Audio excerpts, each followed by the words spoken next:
CBI അന്വേഷണം പ്രഖ്യാപിച്ച സാഹചര്യത്തിൽ കശുവണ്ടി വികസന കോർപ്പറേഷനിലെ MD കെ രതീഷിനെ മാറ്റാൻ വ്യവസായ വകുപ്പിനോട് ആവശ്യപ്പെടുമെന്ന് മുസ്ലിം ലീഗ് കൊല്ലം ജില്ലാ പ്രസിഡന്റ് യൂനിസ് കുഞ്ഞ്. രതീഷിനെ MD സ്ഥാനത്ത് നിന്ന് മാറ്റി നിർത്തണമെന്ന് മുൻ MP പി രാജേന്ദ്രനും മുൻ DCC പ്രസിഡന്റ് പ്രതാപവർമ്മ തമ്പാനും ആവശ്യപ്പെട്ടു. കൊല്ലം പ്രസ് ക്ലബ്ബ് സംഘടിപ്പിച്ച ചർച്ചയിലായിരുന്നു രാഷ്ട്രീയ നേതൃത്വം ഒന്നടങ്കം ഒരേ ആവശ്യം ഉന്നയിച്ചത്.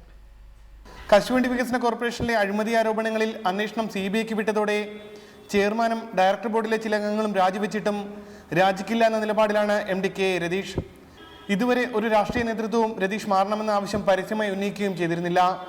കൊല്ലം പ്രസ് ക്ലബ്ബിൽ നടന്ന ചർച്ചയിൽ മുസ്ലിം ലീഗ് ജില്ലാ പ്രസിഡന്റ് യൂനിസ് കുഞ്ഞാണ് രതീഷിനെ പിരിച്ചുവിടാൻ ആവശ്യപ്പെടുമെന്ന് ആദ്യം പറഞ്ഞത്.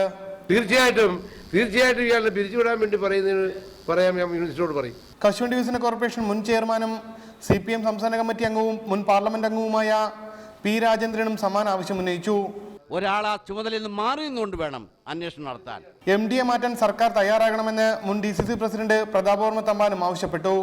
നിലവിലെ DCC പ്രസിഡന്റ് സത്യശീലൻ കശുവണ്ടി വികസന കോർപ്പറേഷൻ ഡയറക്ടർ ബോർഡ് അംഗമായി തുടരുന്നുണ്ടല്ലോ എന്ന ചോദ്യത്തിന് തമ്പാന്റെ മറുപടി ഇതായിരുന്നു: തൽക്കാലം ഉപ്പ് തിന്നവൻ വെള്ളം കുടിക്കും.